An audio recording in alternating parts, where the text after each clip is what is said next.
All right, welcome. This is the chapter on jazz effects.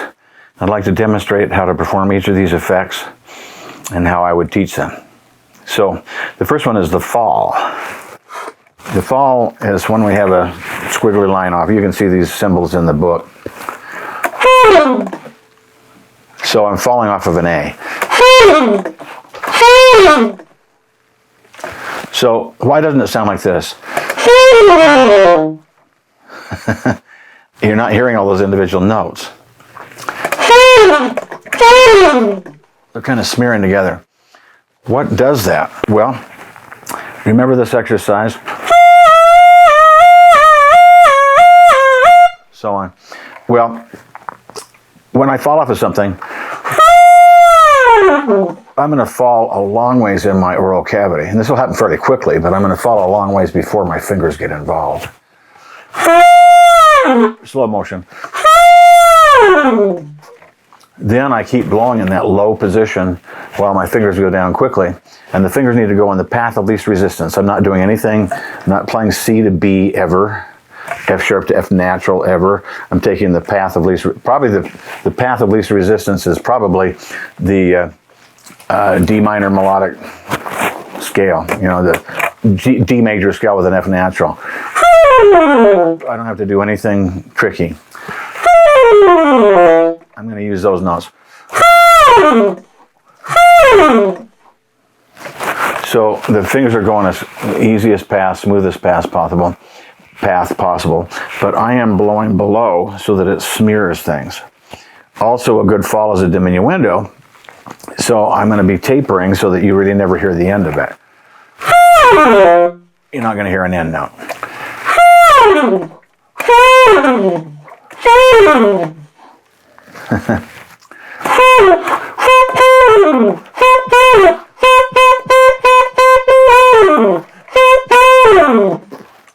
So we got to be able to do a good fall. And that's how I would approach it.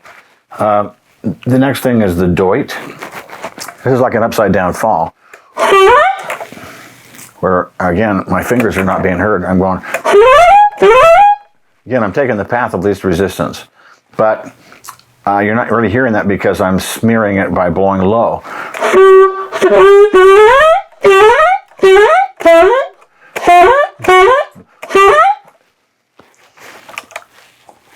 Plus, it's also a diminuendo so that we don't hear where the top of it is. So that's the doit. A bend can be done more than one way. That was done just with my mouth. That was done with my fingers and my mouth. I'm putting my F sharp down. I'm playing a G. I'm putting F sharp down, but I'm not putting the pad down quite tight.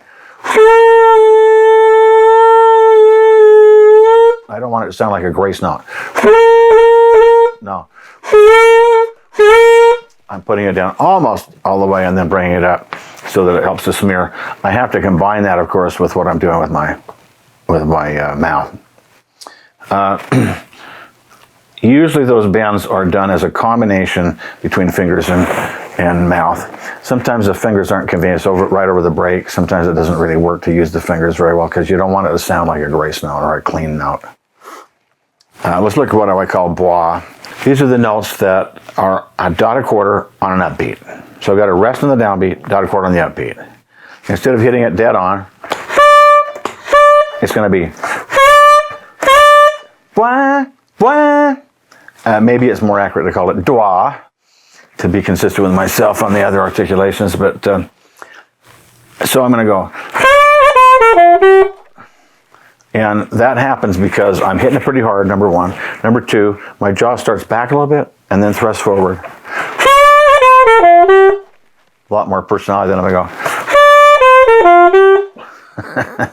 So sometimes I'll use my fingers a little bit for that too. I'm not using very much finger. It's mostly just starting with the jaw back a little bit and then it thrusts forward quickly and we arrive at pitch immediately. That's the bois. All right, the dip. This is when I'm going from one note to the same note and I need a little pitch difference in between. It's usually written as a little U.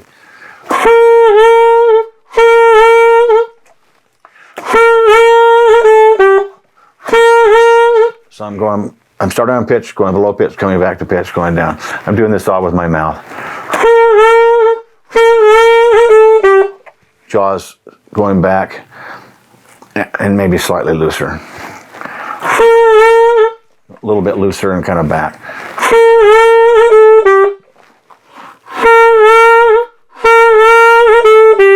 Hopefully you can see that from the side. All right, what I'm calling the blue note bend. Whenever we play blue notes, we want to bend them. We don't want to play them clean. So if I got this figure, it's devoid of the soul that it should have.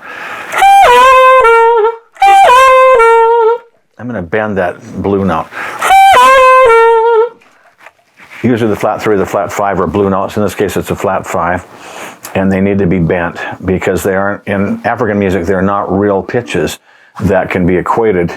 Well, they're real pitches, but they can't be equated to what we call real pitches in Western music. They kind of lie in between. And so we kind of obscure where the real note is by doing that bend, and it kind of approximates more what the blue note really was in African music.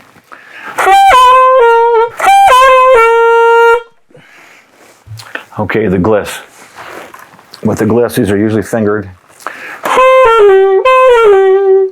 And if it's not too wide, I'm going to use a full chromatic scale.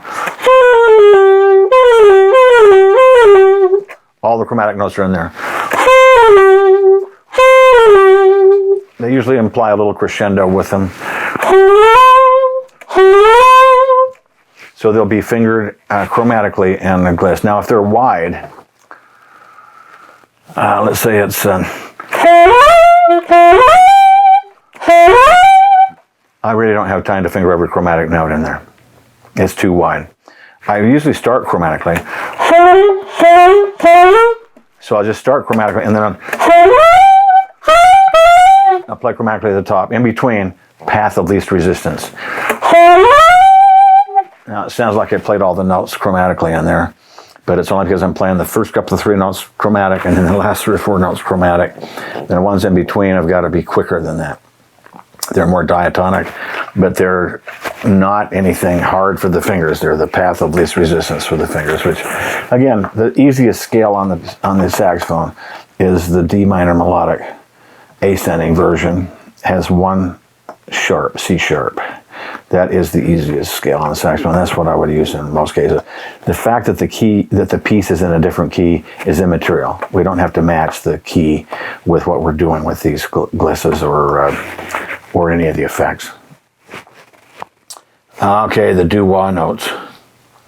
Now the doo-wah, I have divided it into 3 different kinds of doo-wahs. The classic doo-wah is when you have the do is lower and the wah is higher. So this is the example I put in the book.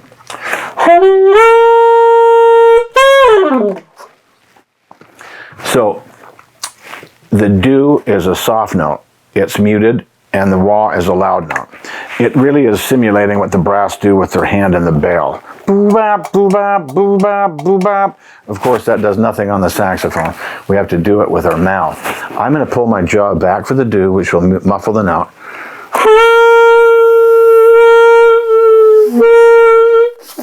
I'm blowing just as hard the whole time.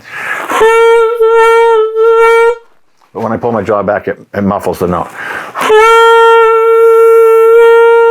Thrust it forward. I'm blowing just the same the whole time.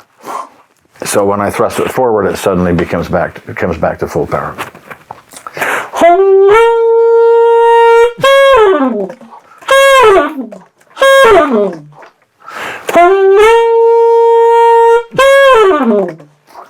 And I'm pointing out there that I would normally do a tongue cut off before that fall on the beat.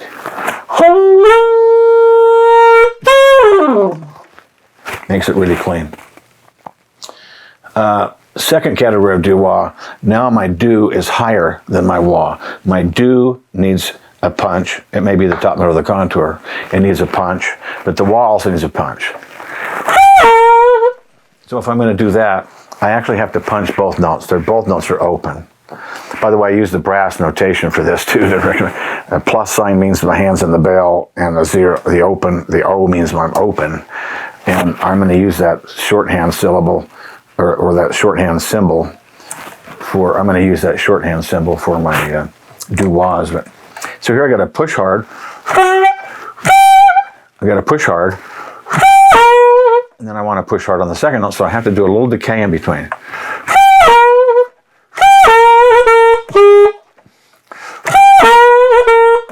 I am going to slur it. By the way, doo-wahs are slurs. Doo-wah, the wah, you won't really get the wah effect like you want to if you tongue it. It is a slurred effect. Doo-wah, dot, dot. The third category of doo-wah is when I'm going from one pitch to the next pitch. It's the same pitch. In this case, I probably will do a little pitch thing. It's like the dip. For it to swing, though, I wait. Not. Because as soon as I start the dip, I've already set in concrete where the upbeat note is going to fall. It's going to be too soon. It won't swing. So I delay the dip so that I've got a later upbeat. Therefore, I can swing. I should mention. I started out to say this, but I didn't get it all in there. That a doo-wah is a dynamic effect. The do is soft. The wah is loud. It is not a pitch bending effect. I do not go da da wah. What's making the wah? The fact that I'm thrusting. I'm suddenly changing my dynamic really dramatically. The sudden dynamic change will cause a little pitch aberration to happen there. I don't have to do it. So my jaw is going to go back, forth, not back, down, forth, and up. I'm not loosening and tightening. I'm just going back and forth.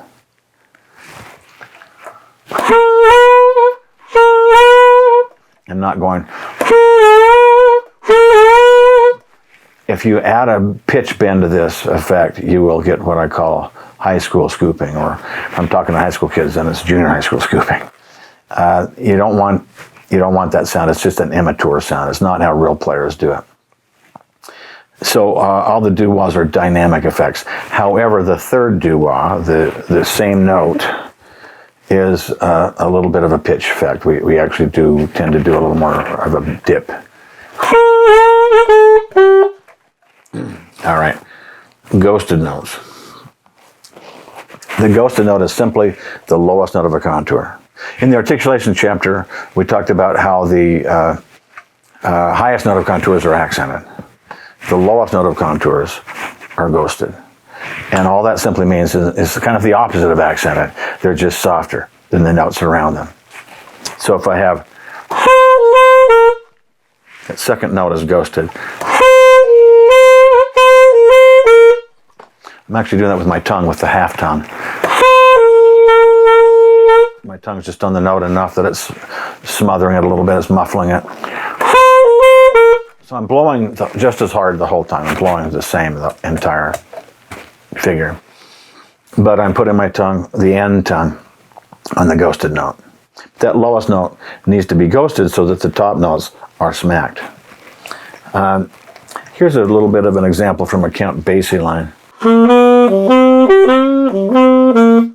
So I've got the bottom notes that are ghosted. Let me do this in slow motion. You can hear it.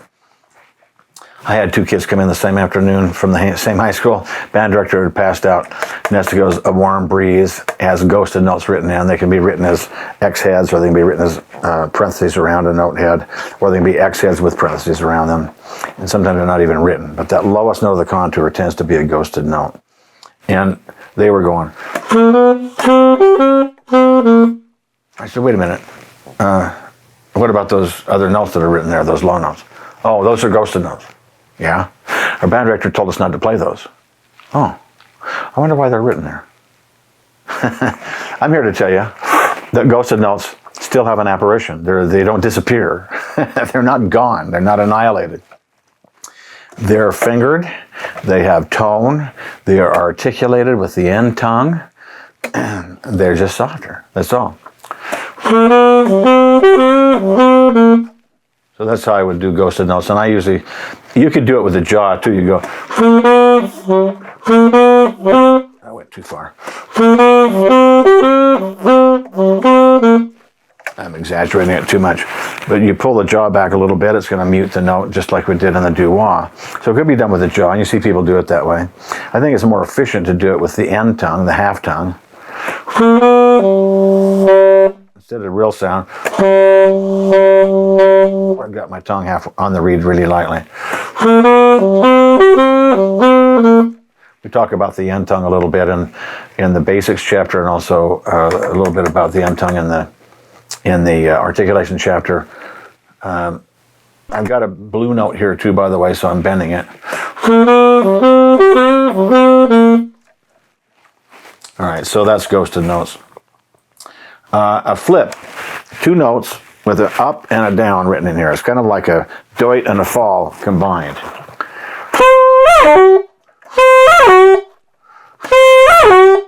So I'm going up, I'm written on an A, I'm going up to a D, then I'm coming down to the written note E. And again, I'm kind of smearing things in the same manner with my oral cavity. By the way, long notes are sforzando, crescendo. Even if they're not written, that tends to be always the case. I wrote it on this example. So I'm putting that in there too.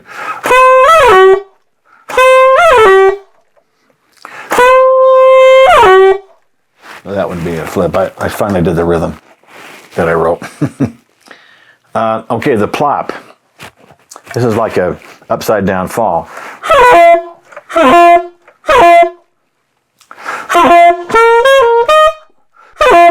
Yeah. I'm going to start off in an octave higher. That was an octave. I didn't perform it very well. I'm going to start higher than the note and crescendo the plop into it. It's like an A down to the D. Or I could do a D.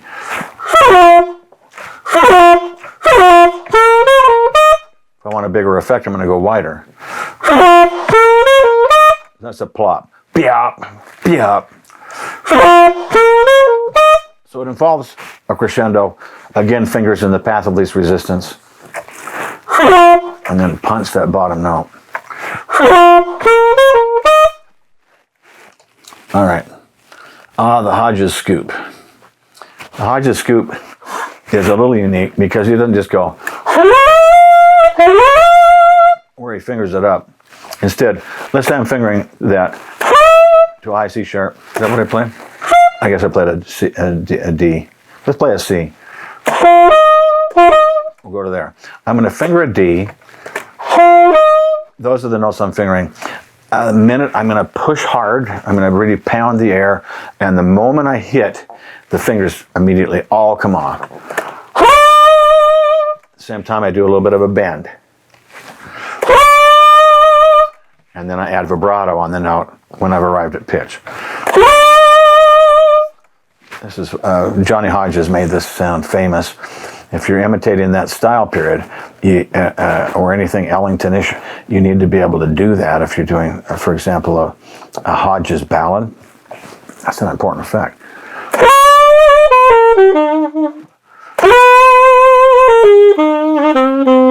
So that's how it's done. Fingers come off, all of them at the same time, not gradually like in a fall. Subtone, yes. So subtone. We've talked about this a couple of other places, but I'll mention it here. Sometimes it's actually written in. Let's say the saxophone section has a line that's unison and it's low.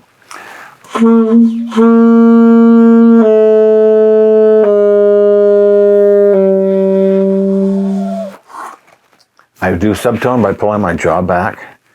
If I keep the same pressure, I'd probably choke the reed a little too much. So when I pull the jaw back, I also slightly loosen. And that way I can get that more air in the tone and get that subtone.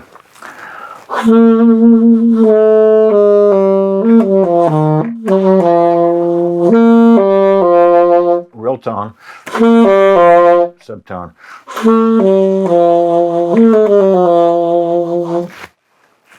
Sometimes it's actually notated over the note subtone, and the whole saxophone section tries to do subtone.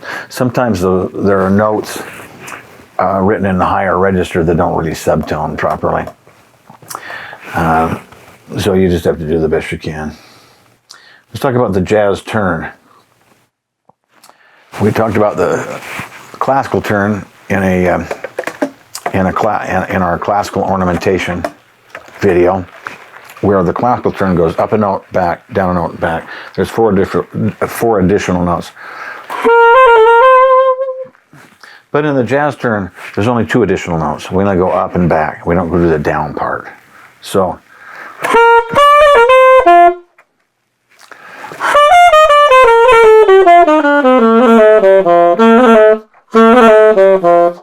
just going up and back. It can be written with the regular turn symbol that we have in our classical music. It can also be written, and you have to see the books to see this, but it can also be written as a 16th note triplet with an 8th note, which is not what we play. You have to play the note long. So I always reduce this to the basic pitches.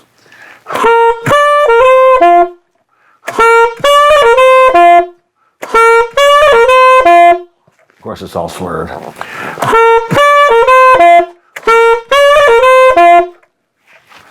I've written that different ways in the book where you can kind of see how I think I'd write it the way we really do it, and then how it's usually written when you have to interpret it. But that's what the jazz turn is like. Let's do one more. Let's do the shake. This is a fun one. The shake is really a brass phenomenon. They do it as a lip trill, kind of. They're going between 2 different notes. We have some of these we can do on the saxophone. By using sort of multiphonic type fingerings, we can maybe use our mouth to go between 2 pitches, like a brass player. Here's an example of that.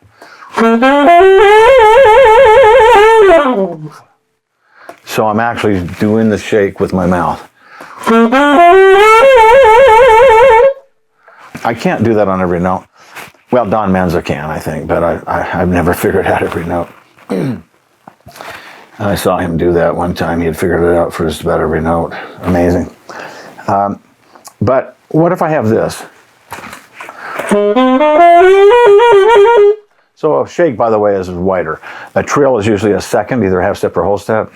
A shake is usually a minor third or a major third, depending on how it fits in the fingers and the key and so on. I would normally go for the minor third unless it just isn't practical. So here I've got a shake written on an F. I'm going to shake to A flat. So if I just finger this, it doesn't really sound like that other effect. So I'm going to try to make it sound more like that so it matches the brass shake. And I'm going to do that by kind of mishmashing my embouchure around while I'm doing that fingering, and not in any particular rhythmic way.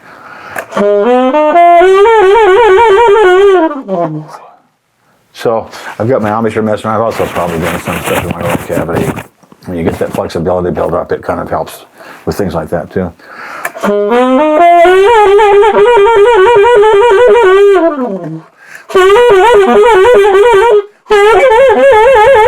Sounds close.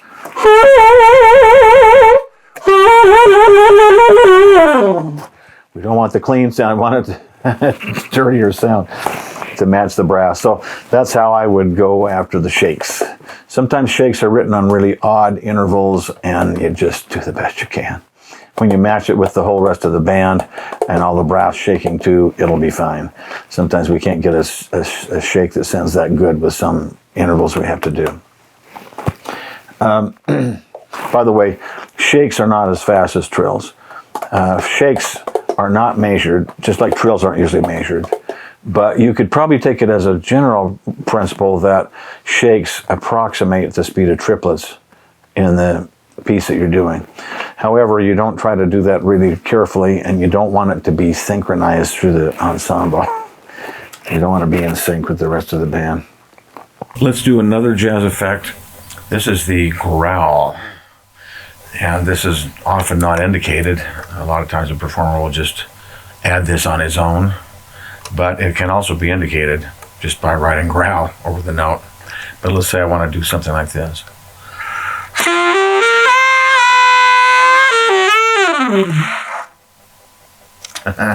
How do I get that growl? I'm actually humming in my throat while I'm playing.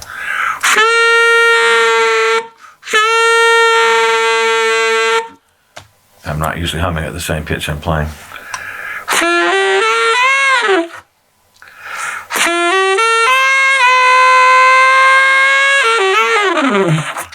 you listen close, you can hear my throat's vibrating. I'm just getting that growl by humming. A lot of people have difficulty doing that. It's mostly because the throat's tight. If the throat can be relaxed, then it can vibrate. It'll let it loose and let it vibrate while I'm actually playing. So there's one more jazz effect. I think that's probably good enough to kind of illustrate a lot of these jazz effects. If they're new to you, this might be helpful so you can kind of play with them. I know back in high school, I wanted to be the guy that could do all these things better than anybody on the block. And I remember spending hours practicing. And get the doits going. Now I'd do glisses, I go like,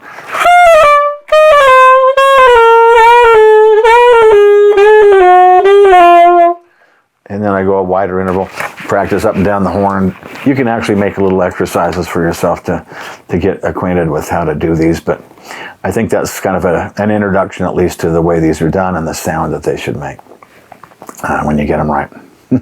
So good luck with that. Let's go on.